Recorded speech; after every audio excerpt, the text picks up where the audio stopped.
Sink into the floor. Sink.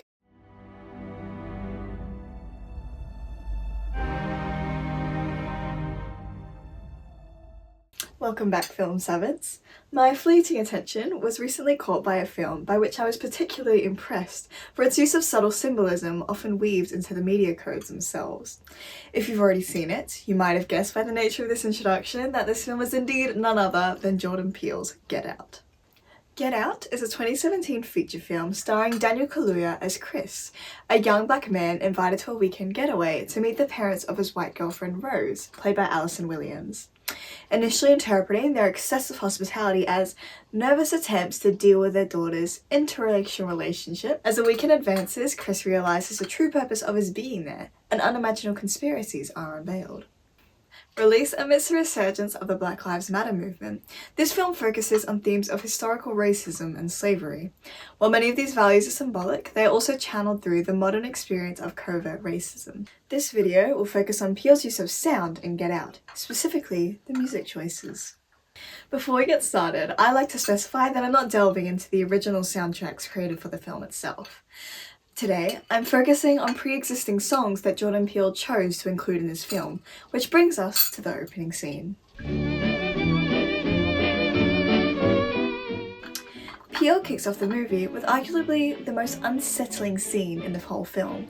Andre Hayworth, a victim of the Armitages that reappears later in the movie, is walking through a neighborhood, at night, alone. Soon, a car ominously pulls up beside Andre, its driver obscured but radio audible, playing a crackly recording of comedy duo Flanagan and Allen's 1932 song, Run Rabbit Run. Immediately, the cautionary lyrics set an eerie tone, inviting an unsettling atmosphere, with the feature of strings reflective of traditional horror soundtracks. A growly brass section reminds active audiences of former slapstick animation, in which the protagonist gets wound up in a series of unfortunate events, externally inflicted attacks punctuated by a staccato trumpet note. This correlates to Andre's situation as a victim of Jeremy's ambush, particularly as the song shifts from diegetic to non-diegetic sound. This scene also fortifies the metaphor established through the first appearance of this song, of white people representing farmers whilst black people represented rabbits, escaping from the home of the angry farmer. As Andre is attacked by Jeremy, the duo sings, "He'll get by without his rabbit pie, so run, rabbit," alluding to white people's ability to get by without the assistance of inhabiting a black body, and urging Andre to break free before it grows too late. Now, something that I hadn't initially picked up on, but also thought was very clever, was when Missy presents a carrot cake to Chris during the first line of his visit, resurfacing the rabbit metaphor. The backstory of the song itself is also highly significant to its role in Get Out.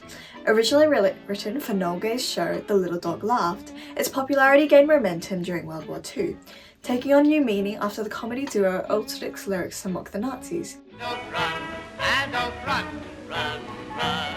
Soon after the song's release, the Luftwaffe initiated its first air raid on Britain.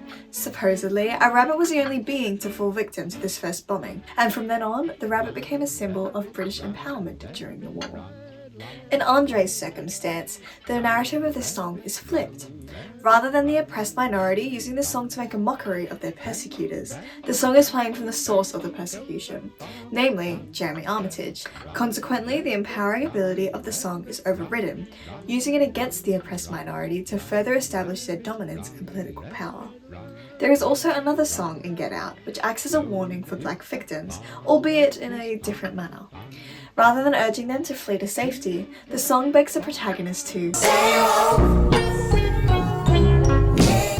From Gambino's third studio album, Awaken My Love, Redbone was released just 2 months before Get Out's February 2017 premiere. Originating from a full-blown funk, soul and R&B album, all genres that are highly relevant to the black scene, this song has close links to black history and the civil rights movement by itself. The most predictable interpretation of this song's symbolism in Get Out is a correlation between the original meaning, a fear of a partner's infidelity, and the untruthful nature of Rose's character. Conversely, there is actually a more powerful emphasis on the idea of staying woke. Being woke is a term that originated from African American vernacular English, first coined in the 1930s, initially used to incite awareness of racial prejudice and discrimination.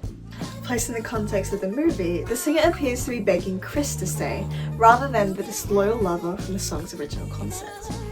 As the song progresses into the verses, the visuals cut between Chris and Rose's activities occurring within separate settings. Applying their lyrics directly to the film's narrative, we can perceive the verse as a testament to Chris's situation, and the pre-chorus as a reinforcement of Rose's success up to this point. The verse assures the audience that it's too late, hinting that Chris has progressed too far in the relationship and is now vulnerable to Rose's strategies to lure him to her family. Then the pre-chorus redirects the singer's attention to Rose, essentially telling her that she is at length victorious in acquiring Chris as a victim. If she wants it, she can have it. The songs feature ends on the chorus. One last reminder to Chris to stay vigilant, particularly as Rose approaches his front door. The Fruit Loop scene is chock full of symbolism, the song choice merely reinforcing these unspoken statements. Here, the audience is able to assimilate Rose's psychotics in their entirety.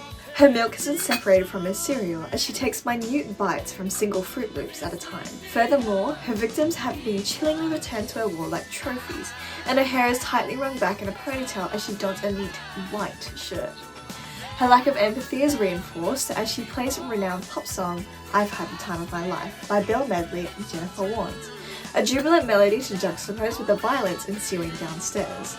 The chorus plays first, driven by bass, drums, and guitar, its upbeat instrumentation derisive of the chaos of Chris's defense against her family below. The audio is slightly muffled to demonstrate that it is diegetic sound, sounding from her earphones. The lyrics relay an inhumane sense of sociopathy, showing no remorse for her misdeeds and, in fact, reveling in her trial, acknowledging the role Chris has played in allowing her to succeed. This section is followed by a saxophone solo, essentially the poster instrument of jazz, a music genre highly interconnected with Black history and the retaliation against Black oppression. While Rose perceives this as a triumphant moment, the feature of the sax and the camera's outward dolly zoom allude to Chris slipping through her fingers, in the process of making a successful attempt and liberating himself from Black oppression. I liked the role the instrument played in the fight against racism.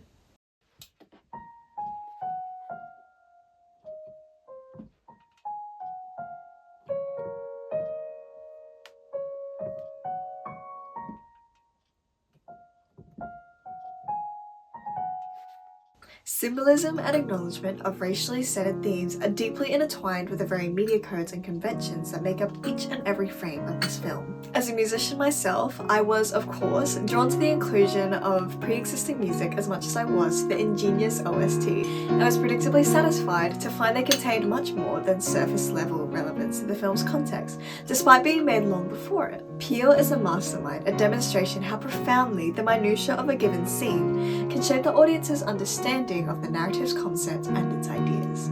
Perhaps you interpreted Peele's musical decisions differently to how I did, but such is a way of analysing media products. Let me know below, and of course, thank you for watching. Oh, that was good.